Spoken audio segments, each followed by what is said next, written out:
Bonjour à toutes et à tous, ravie de vous retrouver sur ce nouveau format vidéo où l'idée est de traiter d'un sujet naturopathique pour que vous ayez des informations, des ressources pour cheminer en autonomie vers votre état de santé, de bien-être et d'équilibre. Premier sujet, l'eau. C'est une question que je pose systématiquement en naturopathie, en consultation naturopathique quand j'interroge sur l'alimentation.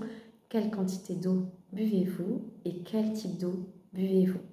Parce que l'on boive une eau fortement minéralisée, faiblement minéralisée, une eau filtrée, une eau de source, l'eau du robinet, ça ne va pas avoir les mêmes incidences sur notre organisme. Donc c'est important de consommer en tout cas une eau de qualité puisque nous sommes quand même constitués à 70% d'eau. Et le rôle de l'eau au sein de notre organisme, c'est un rôle dépuratif, c'est un rôle d'élimination. L'eau n'est pas là pour apporter de l'information. Et vous allez vite comprendre pourquoi on incite en naturopathie à boire une eau la plus pure possible, la plus faiblement minéralisée. Parce que c'est ce qui va permettre de drainer, d'éliminer les toxines dans le corps et faciliter du coup le travail d'élimination des reins. Souvent, ce que je vois en consultation, c'est des personnes qui boivent des eaux très fortement minéralisées. Je pense à Hépar, Contrex, Vitel, Evian. Ce sont des eaux en fait à souvent plus de 180 mg de résidus secs, parfois plus de 3000 mg de résidus secs. Et ces eaux, alors quand on voit riches en magnésium, etc., c'est faux. En fait, ce sont des minéraux qui ne sont pas assimilables par l'organisme. Pourquoi? Parce qu'en fait, l'eau à la source, elle est ionisée. C'est-à-dire que ces molécules sont porteuses d'une charge électrique positive ou négative qui va rendre les minéraux entièrement biodisponibles, assimilables par l'organisme. Sauf qu'à partir du moment où l'eau elle est mise en bouteille, elle est stockée, elle est au contact de l'air, elle perd cette ionisation. Et les minéraux vont se stabiliser, ce qui va faire qu'ils ne sont plus assimilables par l'organisme et ils vont venir donc surcharger le travail d'élimination des reins parce qu'ils vont devoir être éliminés aussi par les reins. Donc, on vient en fait surcharger le travail d'élimination avec une eau fortement minéralisée.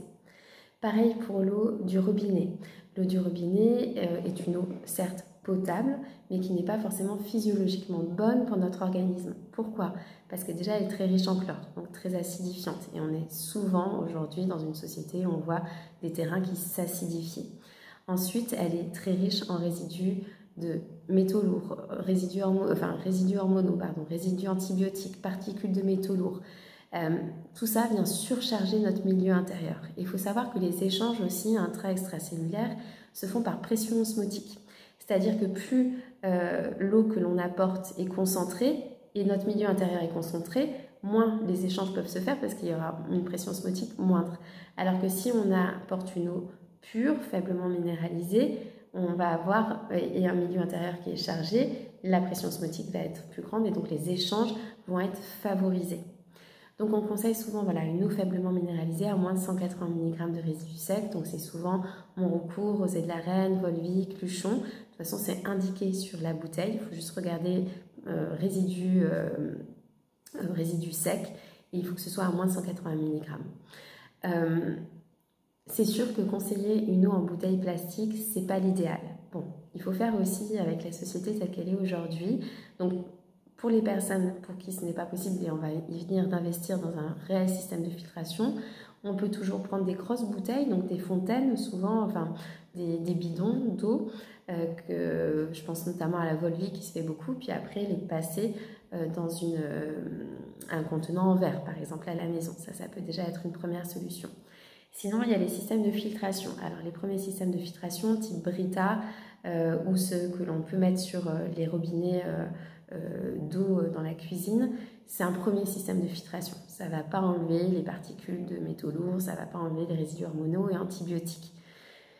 Il faut savoir que c'est aussi ces carafes filtrantes où l'eau stagne beaucoup, ça peut créer une prolifération bactérienne. Donc il faut changer le filtre extrêmement régulièrement, nettoyer régulièrement aussi la carafe qui reste aussi qui n'est pas en verre quand même. Donc il peut y avoir aussi des particules qui vont passer dans l'eau. Donc voilà, c'est un premier stade de filtration, c'est pas ce qui est le plus idéal. L'idéal étant d'investir dans un réel système de filtration qu'on met sous le robinet au niveau de l'arrivée d'eau également, qui va vraiment filtrer jusqu'à la nanoparticule. Là, souvent, alors moi je conseille Osmodine et Original, EAU Original, qui sont des systèmes de filtration avec osmoseur qui rendent l'eau aussi vivante derrière, donc qui sont extrêmement intéressants. Mais c'est sûr que ça a un coût, c'est un investissement sur sa santé, mais qui est extrêmement efficace et qui en fait une eau vraiment de qualité. Voilà un petit peu ce que je voulais vous partager sur l'eau. N'hésitez pas à me faire part de vos questions. Je fais juste je donne juste une petite information. Il n'y a qu'une eau aujourd'hui, en tout cas à ma connaissance, qui garde la ionisation et justement du coup qui permet aux minéraux d'être encore biodisponibles, assimilables par l'organisme. C'est l'hydroxydase. C'est une eau qui n'a jamais été au contact de l'air, qui en fait une eau extrêmement riche en minéraux, hautement assimilables, notamment en magnésium.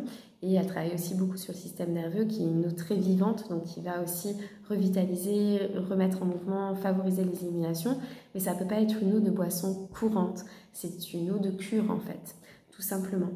Que l'on prend voilà, sur une vingtaine de jours, avec 1 ou 2 bouteilles par jour.